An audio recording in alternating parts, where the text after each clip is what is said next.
Bonjour tout le monde, deuxième épisode de la série de tutoriels pour débuter dans la création d'applications full stack en JavaScript.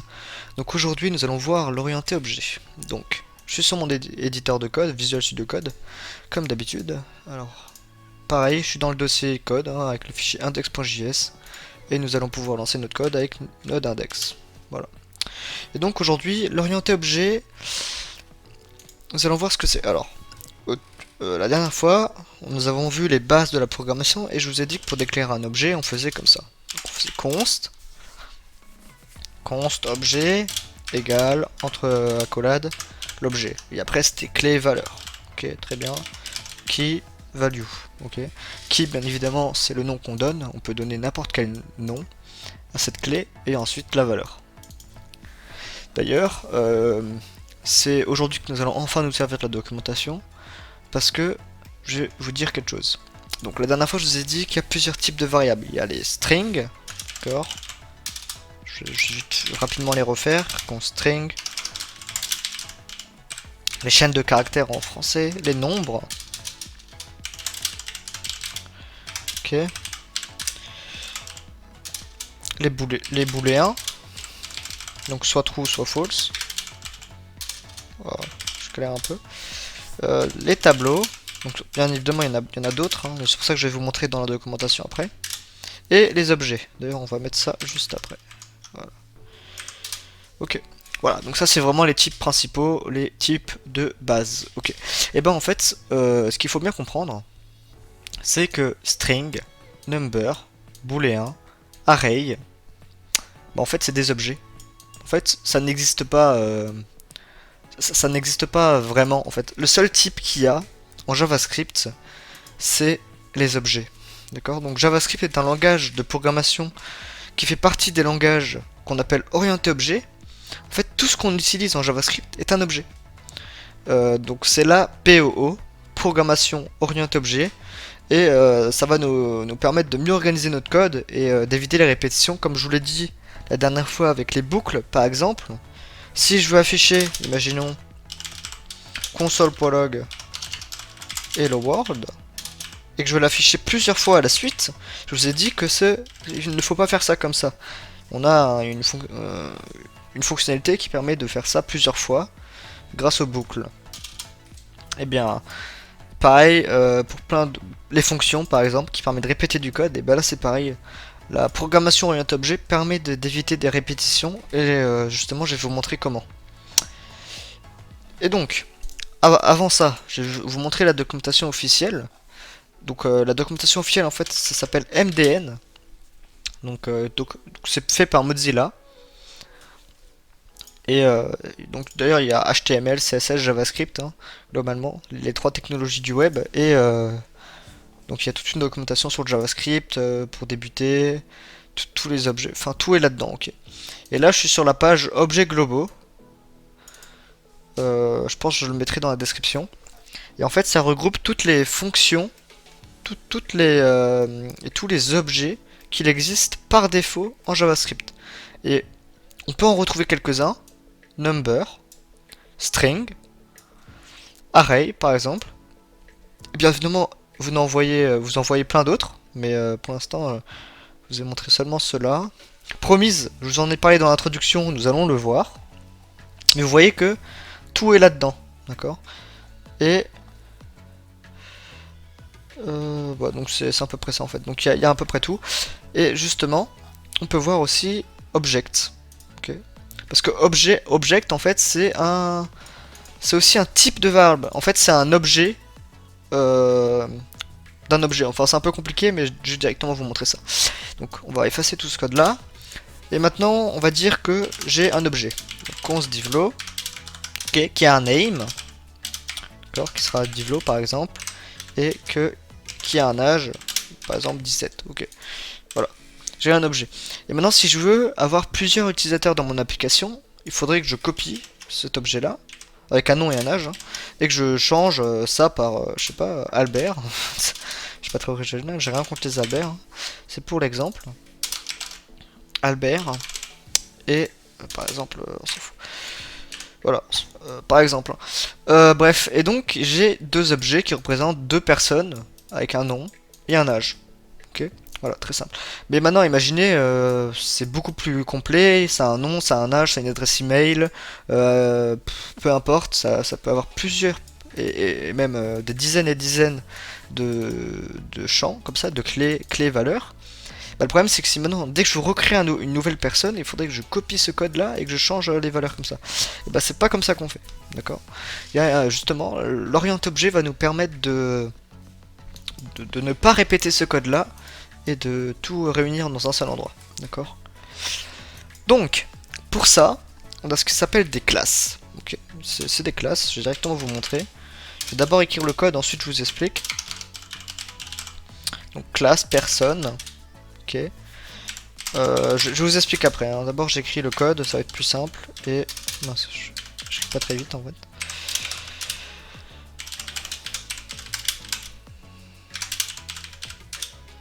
Ah, j'ai du mal en fait. Ok. Voilà, donc 10. Voilà, donc par exemple, c'est ça.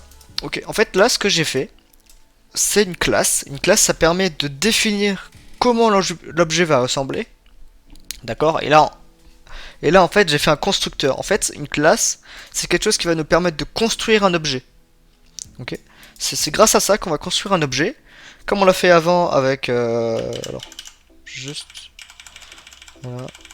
J'aurais dû garder les...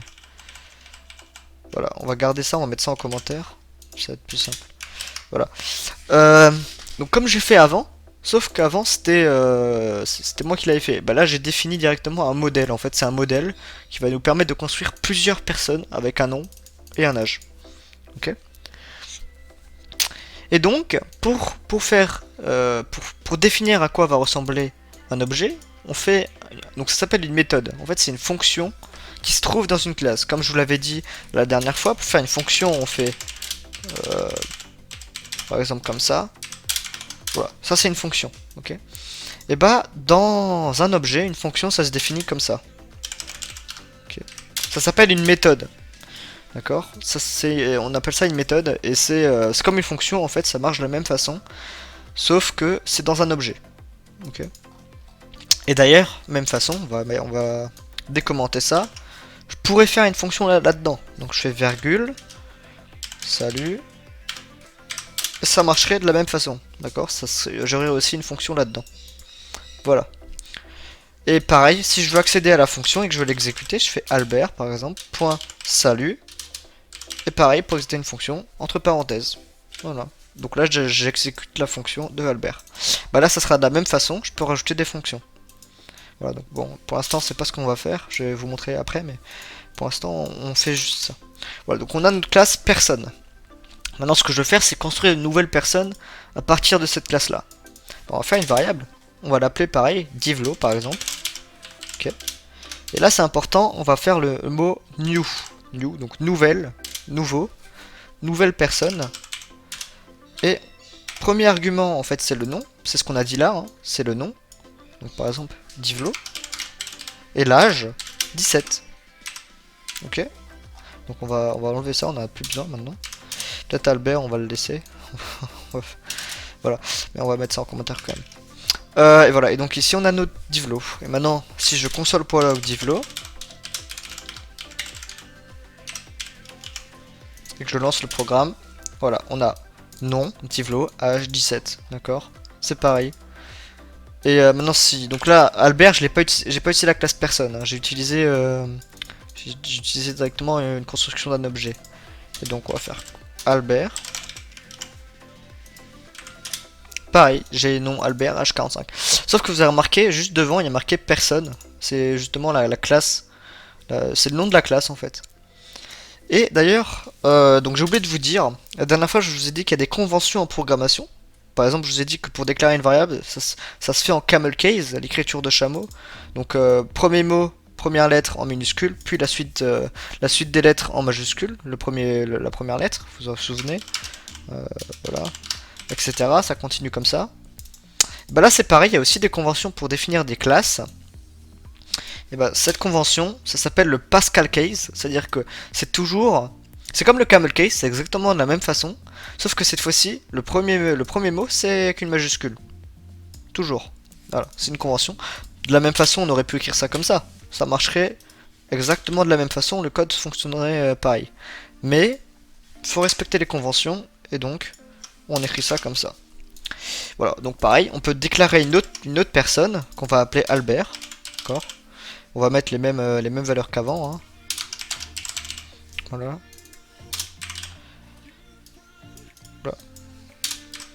Voilà, et donc pareil, on a nos deux objets. Et maintenant, si je fais par exemple console.log de Albert,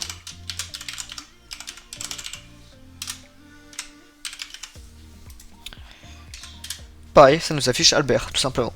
Alors, maintenant, il y a un truc peut-être que vous n'avez pas trop compris, c'est le constructeur. Je vais plus à rentrer dans les détails maintenant dans le constructeur. Ça va être un peu plus simple. Alors, ici, ce qu'on a fait, donc c'est une méthode. Le constructeur, c'est une méthode, sauf que c'est une méthode qui s'exécute automatiquement dès qu'on fait le mot new. Enfin, ici, là. Dès qu'on fait une nouvelle instance, d'accord.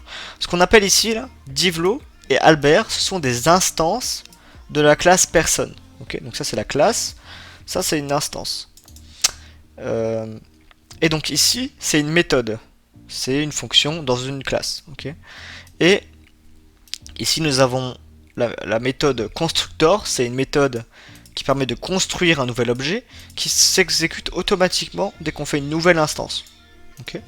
Et bien ici, on a en paramètre de cette fonction, de cette méthode du coup, le nom, ok, et ensuite l'âge, tout simplement. Et donc ici, on prend le nom et ensuite l'âge. Donc par exemple, je vais directement faire ça.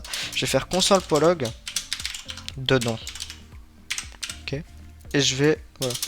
Regardez ce qui se passe. Voilà. On a Divlo, Albert. Parce que d'abord on exécute ici. On va dans le constructeur, on exécute cette fonction là. Et on prend le nom. Donc Divlo. Et ensuite on refait avec Albert. Et bah Albert. Tout simplement. Donc ça je pense que vous avez compris. Et pareil pour l'âge. Hein. Voilà. Alors maintenant, le mot tis. Regardez. Si je fais console.log de tis. Oula, je sais pas ce que j'ai fait. De tis.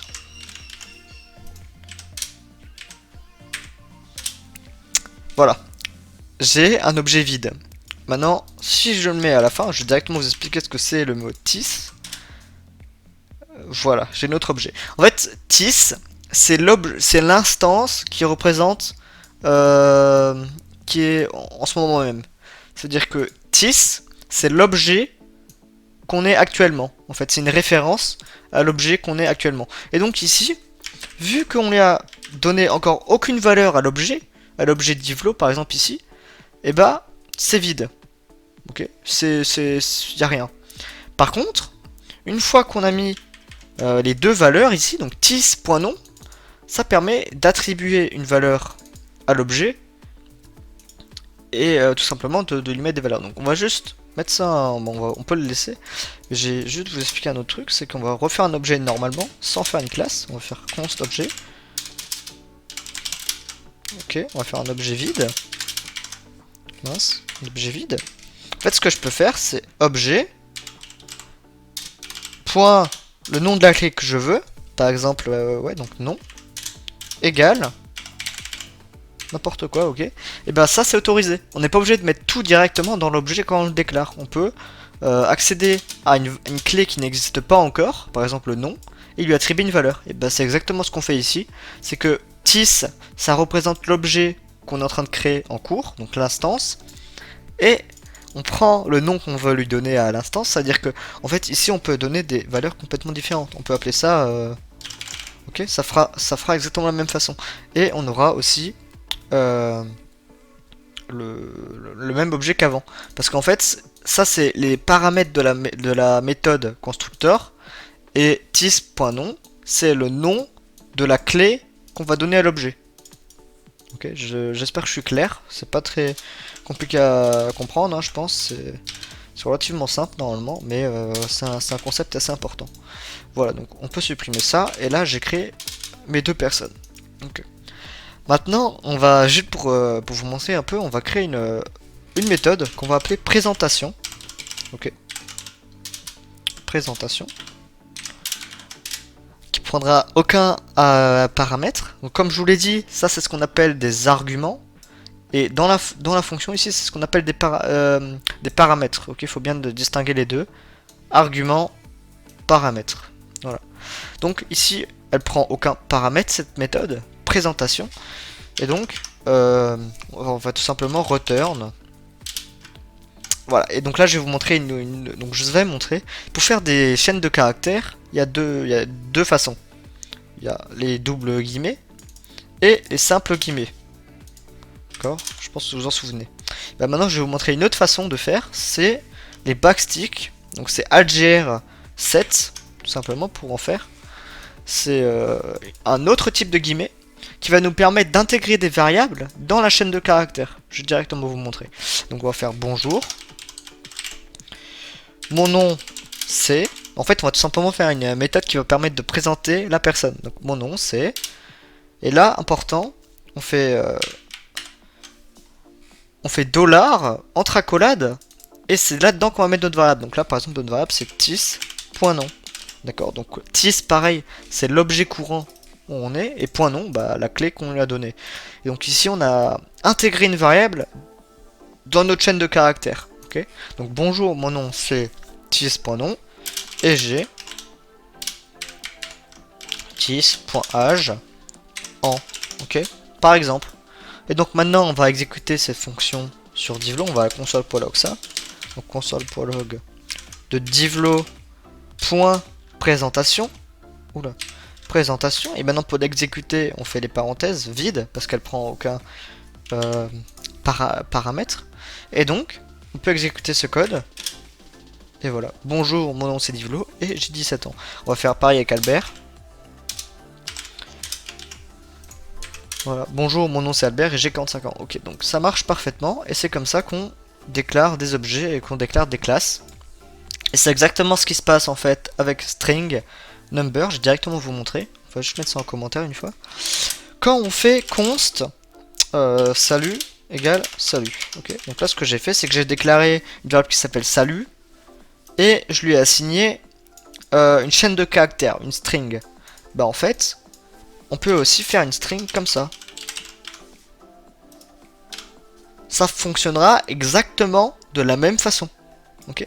En fait, string, number, booléen, tout ce que je vous ai dit dans la vidéo précédente où on a vu les bases de la programmation, en fait, ce qui se passe, c'est que ce sont des objets. Et ici, on a dans la documentation les objets globaux de JavaScript. D'ailleurs, il y en a pas mal, hein. Comme on peut le voir, il y a même les fonctions. Alors, on peut retrouver, bah voilà, function, c'est un objet en fait. Même les fonctions, c'est des objets. Les booléens, pareil. Les nombres, les strings, les tableaux, comme on a vu, et plein d'autres choses, on peut le voir. Et donc c'est ça, ok, donc c'est tout simplement un objet. D'accord, donc on pourrait faire const number égale à new number.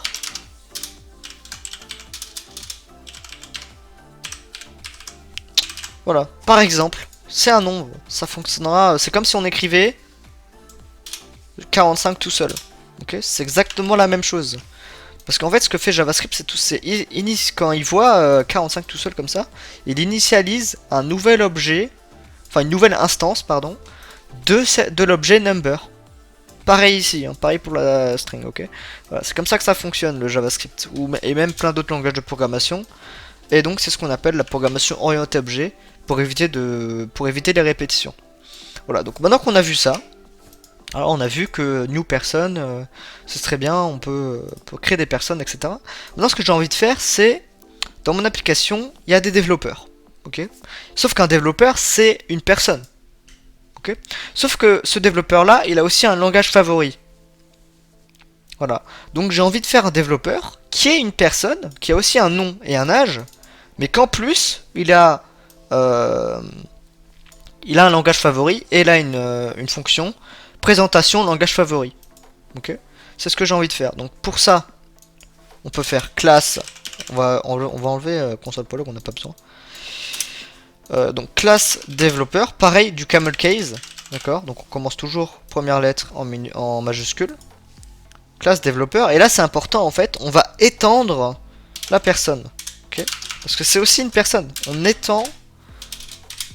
étend personne. Oula, voilà. Ok, pareil, ça prend un constructeur qui prend un nom, parce que ça prend aussi un nom, un âge, et en plus de ça, ça prend un langage favori. Ok, voilà. Class developer extend de personne, et là, en fait, c'est super important. Pour appeler le constructeur de personne, il y a une fonction qui permet de faire ça, c'est la fonction super. Ok, super. Et pareil, on peut le voir, ça va appeler le constructeur de personne avec nom et l'âge. Donc tout simplement, ici, on peut lui passer le nom et l'âge. Ok, voilà. Ici, en fait, tout ce qu'on a fait, si on appelle cette classe-là et qu'on fait comme avant, c'est-à-dire, on va le faire, tiens, new developer, et qu'on va console.log ça. Voilà. Regardez ce qui se passe, ça va créer en fait une personne. Avec cette fois-ci avec la classe développeur. Mais c'est exactement la même chose qu'avant, ok? C'est juste qu'on a étendu la classe personne à la classe développeur. Et maintenant, ce qu'on peut faire, c'est rajouter des propriétés. Comme on l'a fait ici, on a mis des propriétés, et bien ici on peut faire tease.langage favori égale à langage favori. Voilà. Et donc ici, on peut rajouter des propriétés. Parce qu'en fait, ici, ce qu'on appelle, ce que c'est ça s'appelle une propriété, d'accord? Donc ça, c'est une méthode, et ça, c'est une propriété. Ok. Voilà. Donc, nous développeurs, 17, et on peut dire que Divlo, il aime bien le JavaScript, ok? Voilà. Ok, bah maintenant, si on console.log Divlo, alors j'aurais pu le laisser le console.log, bon, tant pis, on va les réécrire. Console.log de Divlo, node index. Pareil, voilà, nom Divlo, H17, langage favori, JavaScript. Ok, on a étendu la classe personne et on a créé une nouvelle classe développeur avec une propriété en plus, langage favori. Et pareil, ce qu'on peut faire, c'est console.log de présentation. On a accès aux méthodes de la personne. Même si c'est un développeur, bah, vu qu'on a étendu avec la classe personne, on a aussi accès aux méthodes. Donc là, si je fais develop en présentation, pareil, ça va présenter. Voilà, bonjour, mon nom c'est Divlo et j'ai 17 ans. Sauf que, comme je l'ai dit, un développeur, ça veut aussi présenter son langage favori. Ok? Et bah, par exemple, on peut faire une nouvelle méthode, présentation langage. Oula, présentation langage. Ok, on peut faire pareil comme avant, un return. Donc return, c'est pour retourner, comme je l'ai fait avant. Hein. Et ici, on peut dire le langage favori.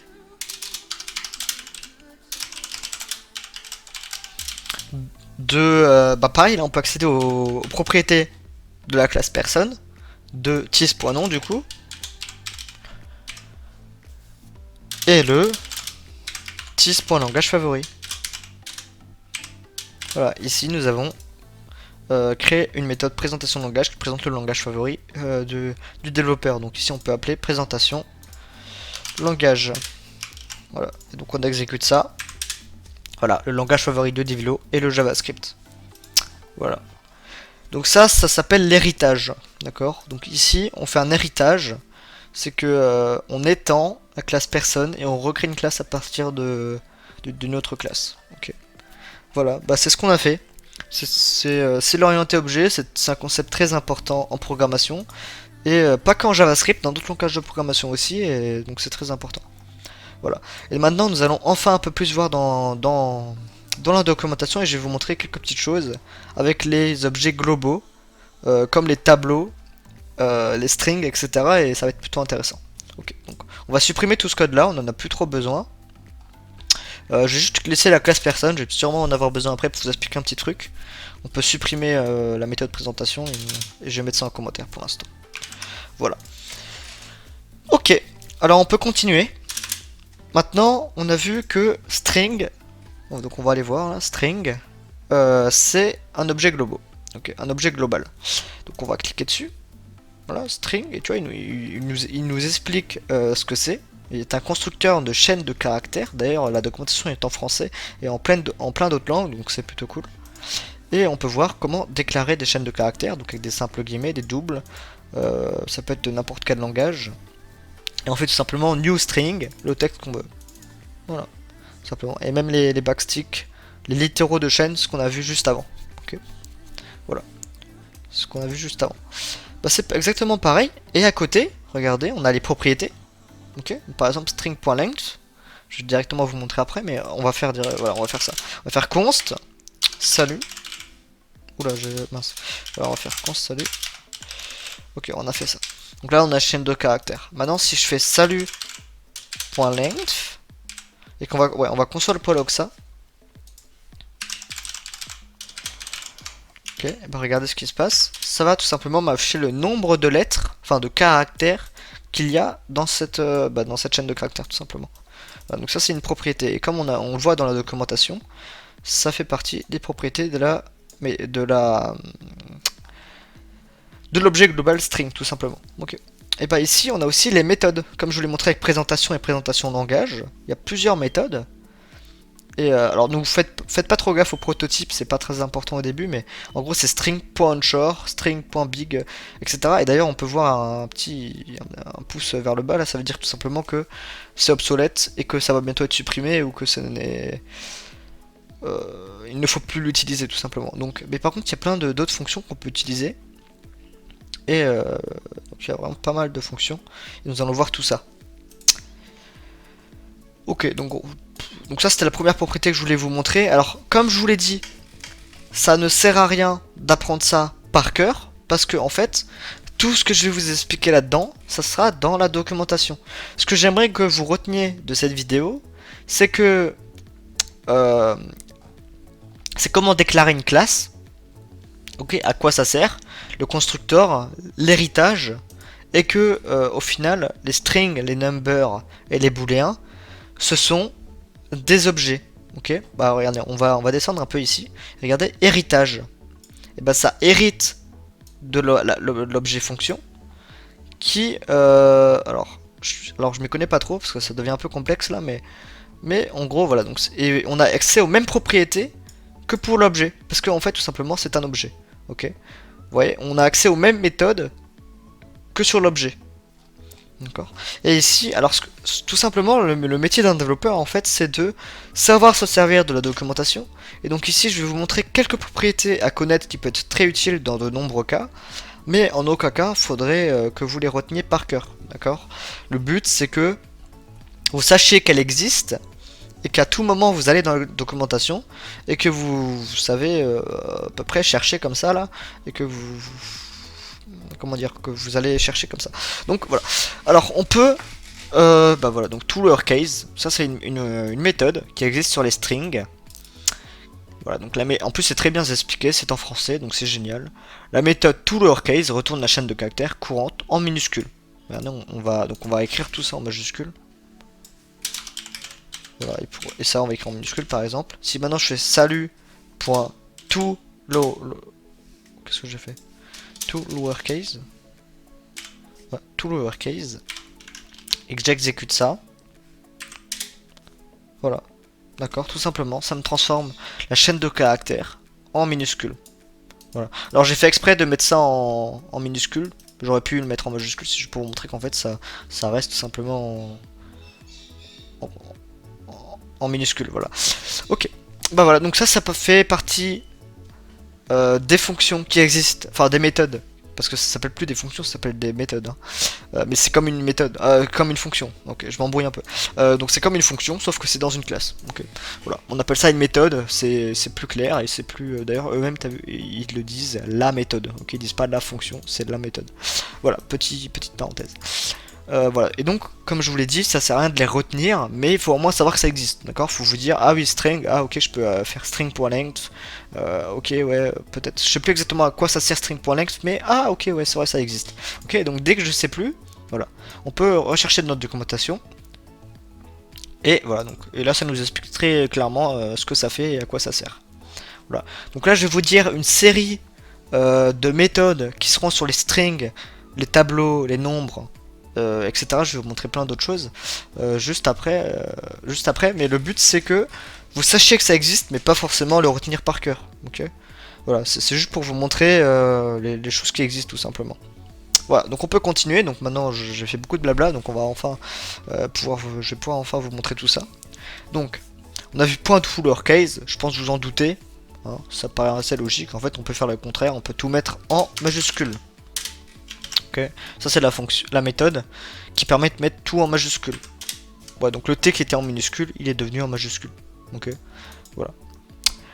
Voilà, alors après il y en a plein d'autres, comme vous l'avez vu, il y en a beaucoup des méthodes, je vais pas tous vous les présenter, ce n'est pas le but, mais je vais directement passer à un autre objet. Donc je vais vous passer à l'objet nombre, ok. Const number égale.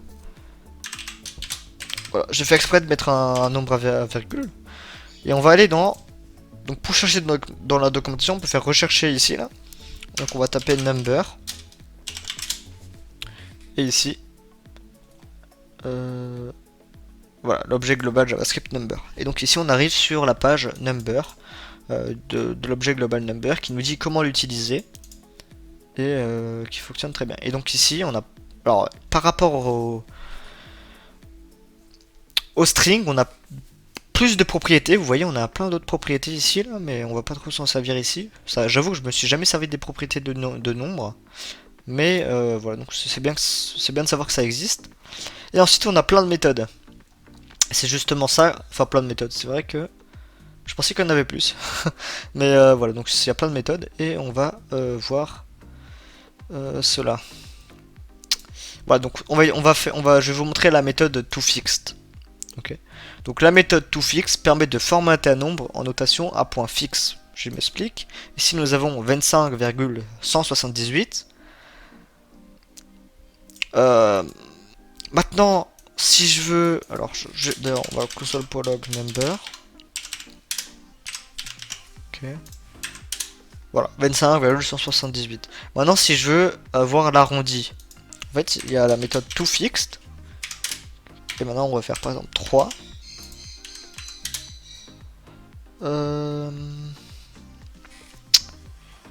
Alors, faut que je regarde, hein. Vous voyez, clairement, je m'en souviens plus de comment ça se sert.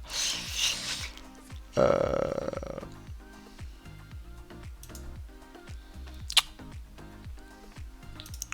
vais regarder un peu. Ça fait déjà longtemps que je me sers pas de ça, donc. Mais vous voyez, le but c'est pas que vous reteniez par cœur, c'est que vous sachiez comment l'utiliser. Ah d'accord, en fait ça permet d'arrondir tout simplement. Enfin bref, vous verrez dans la documentation, de toute façon tout est expliqué. Et, là, le but c'est pas qu'on passe trop de temps sur une fonction, enfin une méthode. Le but c'est que vous sachiez que ça existe, que il y a sûrement d'autres moyens que toFixed, mais voilà, donc ça permet d'arrondir des nombres. Ok. Voilà, et il y aura, d'ailleurs je vais vous montrer l'objet mat. Ok, ça existe, regardez, donc l'objet global. Je vais vous montrer juste après ça, mais d'abord j'aimerais... il y a beaucoup de trucs, hein, c'est un peu compliqué, je crois que je l'ai loupé. Bref, c'est où le... Ah, ici, je l'ai vu. Voilà, donc, bref. Et donc ici, il y a l'objet mat, et je vais vous montrer ça juste après. Ok, pareil. Et ça aussi, il y a des méthodes qui permettent d'arrondir des nombres. Ok. Bref, je vais vous montrer ça après. Pour l'instant, ce que j'aimerais maintenant faire, c'est l'objet array. Alors en fait, je sais pas comment ça marche la documentation exactement là, parce que à chaque fois je m'y perds un peu. Voilà, ok, collection indexée. Array. Donc ici on est sur la page array. Et comme on l'a vu, on peut déclarer un tableau comme ça. Donc on va faire un tableau de fruits, on va prendre le même exemple, parce qu'on n'est pas très original. Et pour avoir les emojis, juste copier la ligne de code que j'avais fait. Voilà, comme ça on a les emojis, c'est un peu plus sympa. Donc là on a déclaré une nouvelle variable. Pareil, comme je vous l'ai dit, on n'utilise plus le mot clé var. Eux ils l'utilisent parce que c'est sûrement plus simple pour les débutants. Ou voilà, mais nous, comme on l'a vu dans le premier épisode, nous allons plus utiliser var. Nous allons utiliser let ou const. En l'occurrence, un tableau, c'est une constante. Ça ne bougera pas, mais je vais vous expliquer un peu, c'est un peu complexe là, mais je vais vous expliquer qu'en fait ça peut bouger même avec le mot-clé const. Okay. Mais voilà, donc on verra déjà tout de suite ça après. Mais ici nous déclarons un objet fruit, comme je vous l'ai dit dans le premier épisode, et on fait par exemple pomme, banane, pêche, pastèque, enfin bref voilà, des chaînes de caractères tout simplement dans fruit. Ok. Alors il y a la même propriété que sur les strings. Si alors faut regarder. Voilà, pareil, il y a la même propriété que pour les strings, il y a array.length. Donc là, je peux faire console.log de fruit.length. Ok, et ben là, 4. Parce qu'il y a 4 éléments dans ce tableau. Ok, voilà. Maintenant, on peut voir d'autres propriétés, d'autres méthodes, d'autres propriétés. On peut voir la méthode push. Et voilà. Et donc la méthode push ajoute un ou plusieurs éléments à la fin d'un tableau. Et retourne la taille du tableau. Bon, ça c'est pas très important. Mais en gros, ça rajoute un élément. Donc on regardez. Maintenant, si j'ai envie de rajouter un élément à ce tableau, alors juste avant, je vais console.log fruits. Voilà, et comme ça nous affiche nos fruits, tout simplement. Et maintenant ici, je vais faire fruits.push. Et pour avoir l'emoji, pour que ce soit un peu plus sympa, juste copier le truc. Bref, c'est pas très important, hein. C'est juste, voilà. Cerises, ok. Et maintenant, si je veux rajouter des cerises à mon tableau de fruits, bah, je fais .push et ça va rajouter des cerises. Regardez, si je console.log cerises. Et voilà. Et donc là, maintenant, ça devient la partie un peu compliquée. C'est qu'en fait, vous êtes d'accord avec moi, je vous ai dit que les constantes, c'est quelque chose qui est constant tout simplement et qui ne bouge pas. Et ben en fait, là ça devient un peu complexe, c'est que on peut rajouter des éléments, on peut en supprimer, on peut faire même plein de choses, mais en fait, grâce aux méthodes, on peut faire ça grâce aux méthodes du tableau, ok, juste ici. Par contre, ce que je n'ai pas le droit de faire, c'est faire fruit égale un autre tableau. Alors on va faire un truc correct là. Mince. Là, vous avez compris, hein. Ça, je n'ai pas le droit de le faire. Parce que c'est. Regardez, j'ai lancé ce code et regardez ce qui se passe. Voilà, j'ai une erreur, on va agrandir le terminal. Assignment to constant variable. En fait, ce que j'ai pas le droit de faire avec une constante, c'est réassigner une valeur. En prenant le nom de la variable et en faisant égal une valeur. Ok. Par contre, là aussi ça devient un peu bon. Bref, de toute façon au fil du temps vous comprendrez. Mais par contre, j'ai le droit de faire fruit. D'ailleurs, on va faire ça juste après le push. Fruit à l'index 6. Vous êtes d'accord avec moi que l'index 6 n'existe pas. On va même faire l'index 5. C'est ça. Parce qu'en fait, là, il y a 0, 1, 2, 3, 4. Ok. Et ici, on va faire l'index 5, qui n'existe pas encore. Mais regardez, on va faire un nouveau fruit. Par contre, j'ai pas l'emoji là, mais je sais pas. Peu importe. Ok, on s'en fout. Là, bref, tant pis. Mais fruit 5. Et regardez ce qui se passe. Ça, j'ai le droit de le faire. Hein. Et ici, voilà, j'ai ma poire qui s'est rajoutée. Parce que je n'ai pas directement modifié le fruit. J'ai modifié l'élément qui se trouve à l'index 5 et je l'ai rajouté. Okay. Et là, je pourrais faire la même chose avec l'index 0, imaginons. Okay. Alors là, ça va pas le rajouter, ça va tout simplement remplacer la pomme par la poire. Ok. Et ben en fait, ce que j'ai pas le droit de faire, c'est faire fruit égale un nouveau, quelque chose de nouveau. Ok. Ça, j'ai pas le droit de faire parce que c'est une constante. Maintenant, si je mettrais lettre, ça, j'aurais le droit.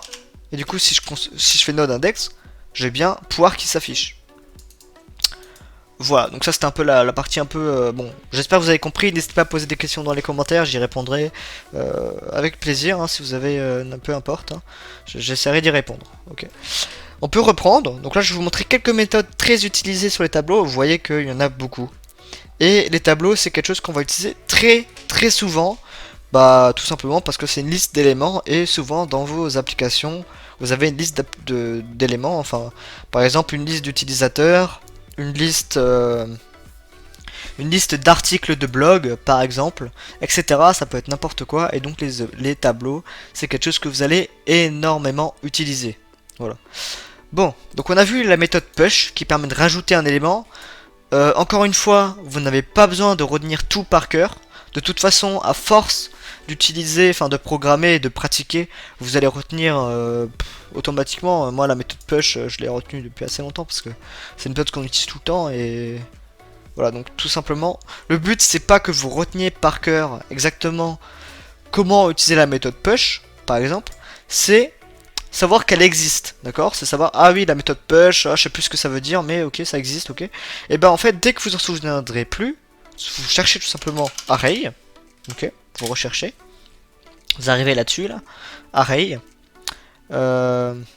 array en JavaScript sur MDN, Et voilà, et donc vous arrivez là-dessus, c'est un objet global, et vous avez tout ce qu'il faut pour comprendre la méthode push. Donc on peut la retrouver, push, et ah oui voilà, donc et là il y a la description, comment l'utiliser, il y a même un exemple de code, et en plus c'est en français, donc c'est génial. Ok, voilà, donc je vais vous montrer d'autres méthodes.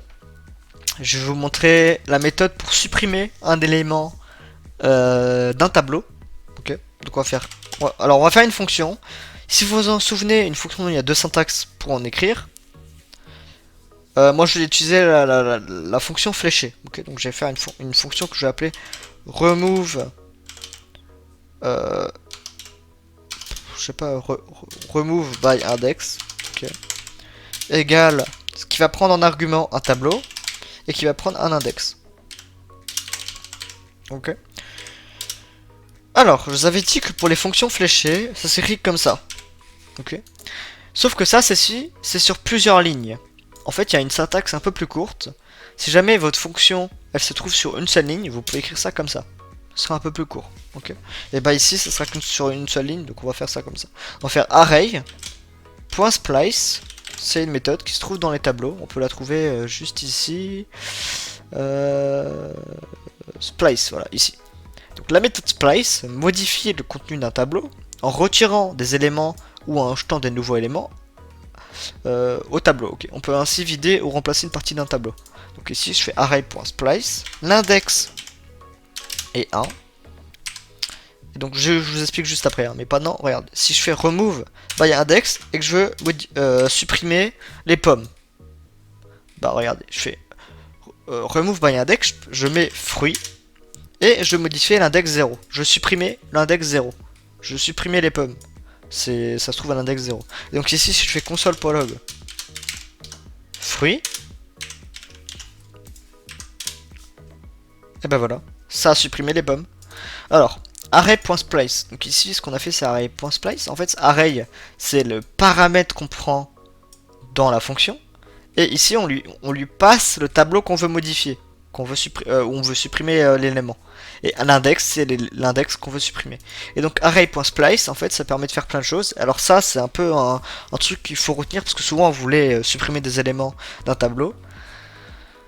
Et donc, tout simplement, vous faites index, l'index que vous voulez supprimer est 1. Parce que vous voulez supprimer un seul élément. Ok. Et d'ailleurs, tout est expliqué dans la documentation, encore une fois, avec la syntaxe, le début, enfin les paramètres que ça prend. Et donc tout est expliqué, avec des exemples très très bien expliqués. Donc je vous laisse aller voir ça. Okay. On peut passer à la suite. Allez, deux dernières méthodes que j'ai envie de vous montrer. Très utilisées aussi. C'est que je vous avais dit la dernière fois, pour faire des boucles, il fallait faire for ou while hein, d'ailleurs. For ou while, et qu'on peut faire ça comme ça. Maintenant, imaginez, j'ai envie d'afficher un par un chaque élément de ce tableau. Bah, vu que je veux répéter console.log, bah, tout simplement, il faudra que j'utilise une boucle. Et bah, vu que c'est quelque chose qu'on fait très très souvent sur les tableaux, bah, ils en ont fait une méthode qui s'appelle forEach. Voilà. Permet d'exécuter une fonction donnée sur chaque élément du tableau. Donc directement vous expliquer. C'est que ça permet de faire une boucle directement sur le tableau. En fait, for each c'est pour chaque élément du tableau. Donc for each. Ok, mince. For each, c'est une méthode, on exécute. Et là c'est un peu compliqué, mais en fait ça prend une callback. Alors une callback c'est quoi? C'est une fonction qui va s'exécuter dans une autre fonction. Alors, c'est un peu compliqué au début, mais en fait, vous verrez que c'est très simple. Ici, en fait, ce que je fais, c'est que je fais une fonction. Alors, je vais faire une fonction fléchée. Donc ici, on va faire fruit. On va appeler ça fruit. Et en fait, ici, je peux faire console.log de fruit.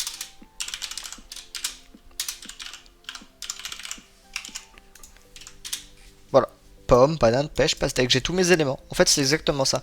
C'est que for each, ça prend une fonction qui prend d'abord en premier paramètre la valeur, en deuxième l'index, et en troisième, en fait, c'est pas très important, on l'utilise presque jamais en fait, mais c'est le tableau qu'on est en train d'exécuter la fonction. Ok, donc simplement ici ça serait fruit.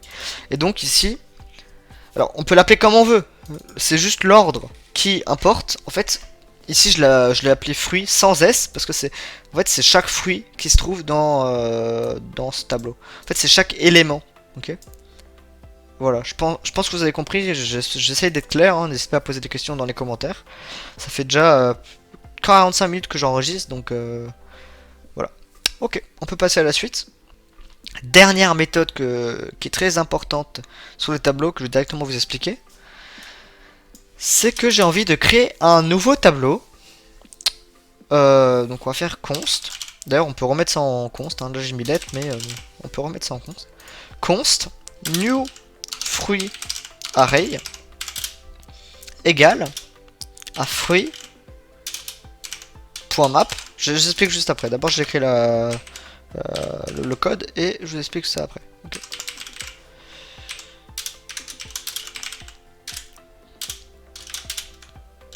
Voilà. Alors, pour l'instant, ce qu'on a fait, c'est qu'on a décalé un tableau avec des pommes, des bananes, des pêches et des pastèques. Sauf qu'en fait, c'est au singulier. À chaque fois, c'est au singulier. Et maintenant, imaginons, j'ai envie de faire un nouveau tableau, mais cette fois-ci, les mettre au pluriel. Je sais pas pourquoi, bref, c'est juste pour l'exemple. Hein. Mais donc, ce que j'ai fait ici, c'est qu'il y a une méthode qui s'appelle map, qui se trouve sur les tableaux. On peut aller juste descendre un peu plus bas. Ici, voilà. Alors, la méthode map crée un nouveau tableau avec les résultats de l'appel d'une fonction fournie. Donc, comme for each, ça prend une fonction callback. Ok. Et pareil, ça permet de modifier un tableau. Donc par exemple, un exemple tout con que j'ai utilisé dans la documentation, c'est si j'ai envie de modifier un tableau et c'est un tableau de nombres et que j'ai envie de faire x2 sur chacun des nombres. Bah, on peut faire x.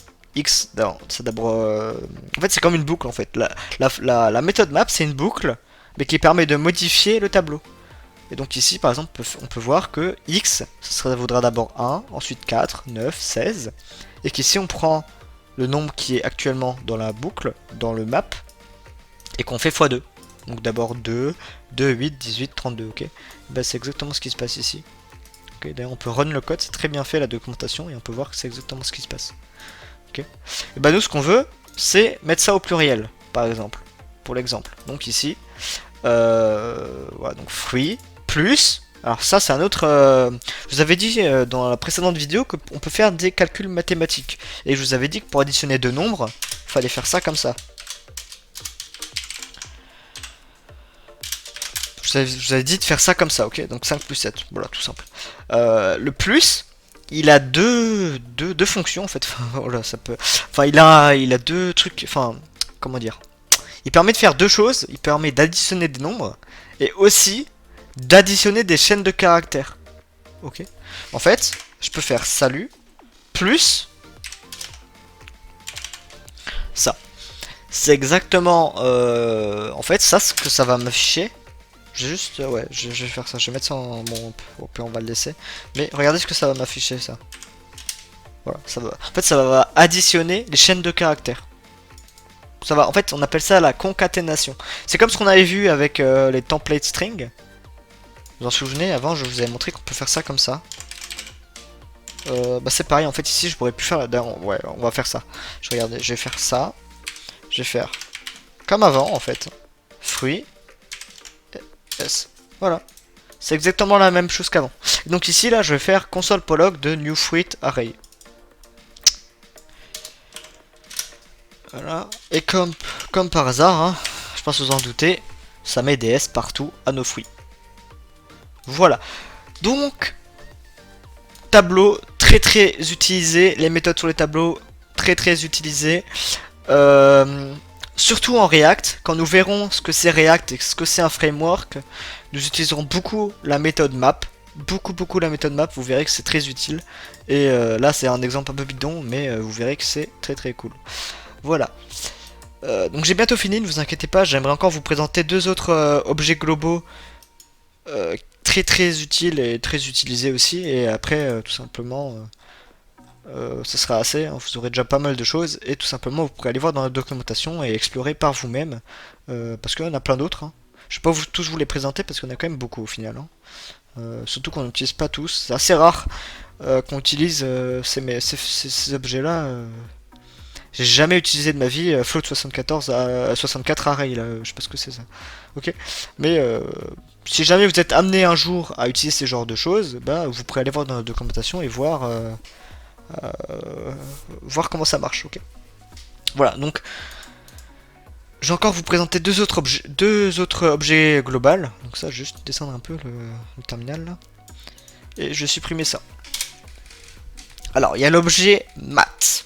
Voilà, donc l'objet mat. On va aller, ce que je vous ai dit avant, je voulais vous le présenter. Rechercher sur MDN, mat. Je crois que c'est ça, non? Ouais, ça. Ouais, c'est ça. Ok, donc voilà, on est là. Donc l'objet mat est un objet natif, dont les méthodes, donc natif c'est un objet global, et avec plein de propriétés et plein de méthodes. C'est ce que je veux. Ok. Donc tout simplement, c'est pour faire des choses mathématiques un peu plus simplement. Alors, première chose, et c'est là où ça va venir en jeu, c'est pour ça que ça va me permettre d'expliquer ça, c'est que dans l'objet mat, il y a une propriété, voilà, bah c'est ici. Par exemple, le nombre pi, vous savez, 3,14 et voilà, des brouillettes, hein, je retiens pas ça par cœur, mais voilà, donc, et bah ça, on peut y accéder comme ça. Et vous avez remarqué, alors, regarde, je vais faire console.log de mat.pi. Ok, mat.pi, j'exécute. Ah, parce que c'est en majuscule, ok. Mat.pi. Voilà. Ouais, et donc ça m'affiche le nombre pi. Voilà, je pense que vous en doutez. Et regardez ce que j'ai fait. J'ai pas fait un nouveau nom, un nouveau objet mat. J'ai pas fait const new const test, ok. Égal new mat et peu importe. Ok.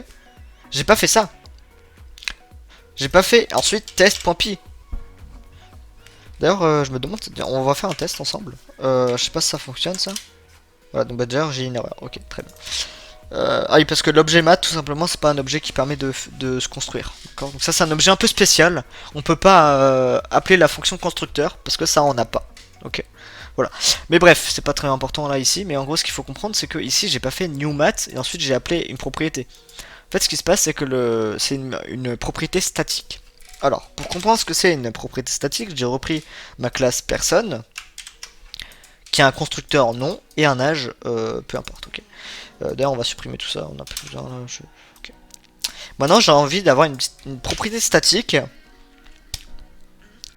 Alors, pas vraiment beaucoup d'exemples, hein, mais je vous explique juste après ce que ça veut dire. Mais alors, statique.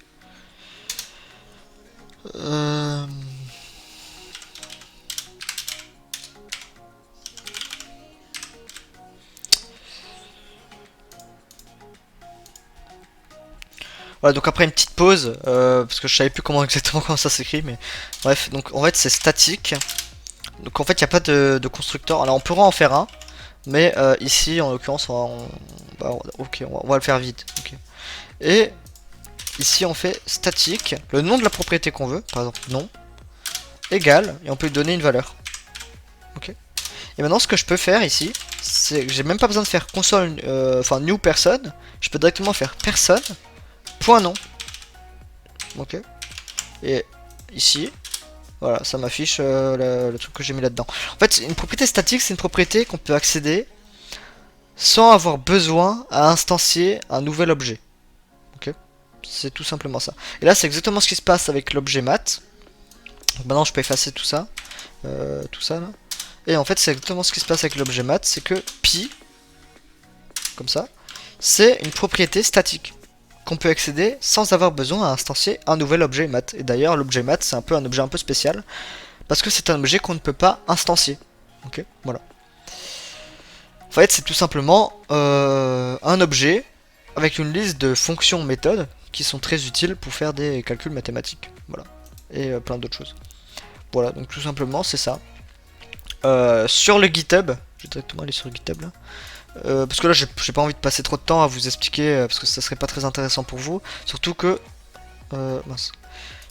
tout est noté dans la documentation, toutes les fonctions que vous voulez. Et surtout qu'il n'y a pas forcément beaucoup de gens qui veulent faire des maths ici, donc c'est pas très intéressant. Mais si vous allez dans la section, donc le lien sera dans la description. Si vous allez dans le dossier orienté objet, index.js, vous verrez que je vous ai mis quelques méthodes de l'objet math avec en commentaire ce que ça fait. Voilà, tout simplement. Voilà, et donc un dernier objet que je voulais vous montrer, c'est l'objet date, et ces deux fonctions là que je vais vous montrer. Donc c'est quoi, ça va être plus simple comme ça. Je vais directement vous les montrer comme ça, ça va être plus simple, sinon c'est pas très intéressant pour vous. Voilà. Alors ça pour l'instant je vais mettre ça bien sûr je vais vous les expliquer, hein, mais voilà.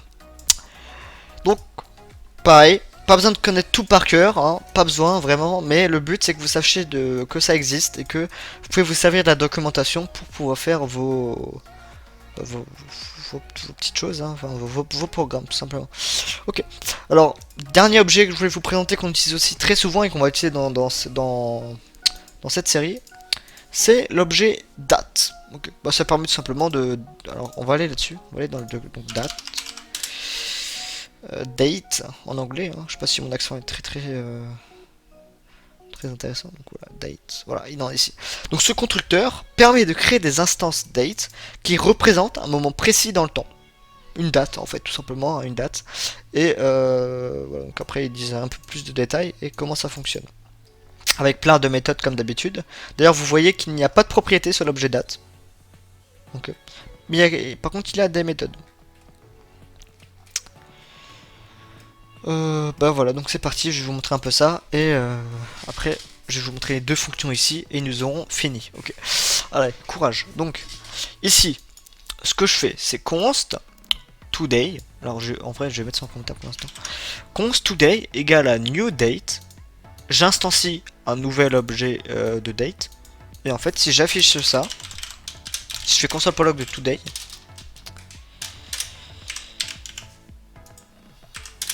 voilà. Bah en fait, alors c'est un format un peu spécial, si vous l'avez jamais vu pour la première fois, mais en gros c'est la date d'aujourd'hui, avec le nombre de millisecondes précisément, etc. de secondes actuellement. Okay. Voilà. Tout simplement c'est ça. Ici on fait today et en new date, et en fait ça prend la date précise. Par contre si maintenant on veut faire une date à l'avance qu'on sait déjà, bah, on peut tout simplement le spécifier comme ça. Alors vu que c'est américain, c'est un peu spécial, mais c'est d'abord l'année, ensuite le mois, et ensuite le jour. Voilà, bon, petit détail, ok. Par exemple, ici, j'ai déclaré le 23 octobre 2019. Et après, on peut rajouter, alors il faut regarder un peu là, mais... Voilà, après, on peut rajouter les jours, les heures, les minutes, les secondes, les millisecondes. Mais ça, voilà, c'est pas très important pour l'instant. Voilà. Et après, il y a plusieurs méthodes qui permettent de récupérer... le jeu. Bah regardez, on va faire ça. Donc ça je peux supprimer. Et on va faire today. .get date. Ok. Et je vais faire console.log de ça. Donc regardez ce que ça va m'afficher. 30. Parce que tout simplement on est le 30 mai. Au moment où j'enregistre cette vidéo, on est le 30 mai. Et si je fais get month.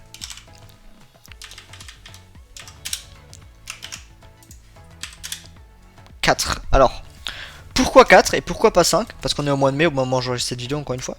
En fait, parce que, comme je vous l'ai dit avec les tableaux, ça commence à 0. Et en fait, il faut simplement faire plus 1.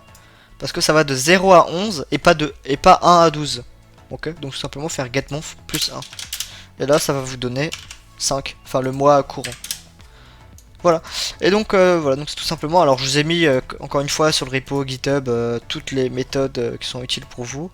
Et je vous invite à aller voir ça. Allez, cette fois-ci c'est pas des classes, c'est des fonctions globales que j'aimerais encore vous présenter, qu'on utilise assez souvent. Et après on aura fini cette vidéo. Ouais, c'est ça. Voilà, donc la méthode setTimeout. Alors là c'est un peu compliqué, vraiment. C'est pas très intéressant pour vous, mais voilà. Bon. Bref, en tout cas le plus important c'est qu'il y a setTimeout. Bah, la méthode setTimeout, ouais, qui window.setTimeout permet de définir un minuteur. Ok, et qui exécute une fonction ou un code donné après à la fin du délai indiqué. Donc je vais directement vous montrer ça. Pareil, ça prend une fonction callback. Ok. Et en deuxième paramètre, ça prend... comment ils appellent ça en fait? Le nombre de millisecondes tout simplement. le délai. Ok, ça prend le délai avant que... En fait, si vous voulez, ça permet d'exécuter du code au bout d'un certain temps. D'accord? Donc je vais vous montrer ça. Regardez, je lance le programme, il s'affiche rien pendant 5 secondes. Parce qu'en fait 5000, bah c'est 5 secondes, hein, c'est en millisecondes. Et après les 5 secondes, ça s'affiche timeout et le programme s'arrête. Cette timeout, ça permet d'exécuter du code après un certain temps. Ok? Voilà. Et ensuite, il y a cet intervalle. Et ça permet d'exécuter du code tous les temps étant 2 millisecondes qu'on veut. Donc ici, ça va s'exécuter tous les 5 secondes. Donc on va relancer ce code.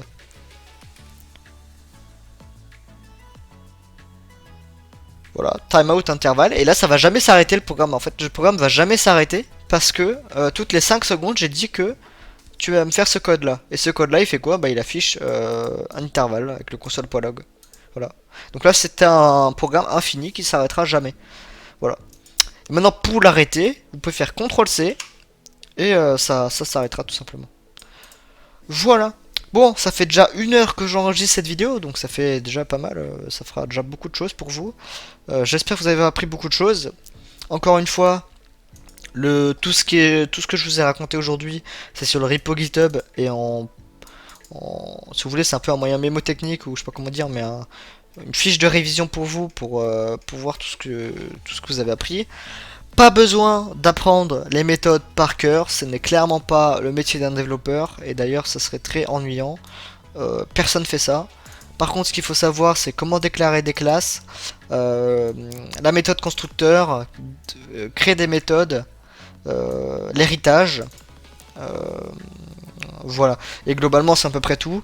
Et savoir qu'il y a des objets globaux et qu'en fait le string, l'array, le number, le booléen, etc. c'est des objets globaux et que vous pouvez aller voir dans la documentation pour faire exécuter des méthodes là-dessus. Ok? Voilà, donc globalement c'est ça que vous devez retenir de cette vidéo et donc voilà, donc merci d'avoir regardé, n'hésitez pas à liker la vidéo si ça vous a plu, à mettre des commentaires et à me dire comment je pourrais m'améliorer ou tout simplement me dire si c'était bien. Et donc, je vous dis à la prochaine. Salut tout le monde.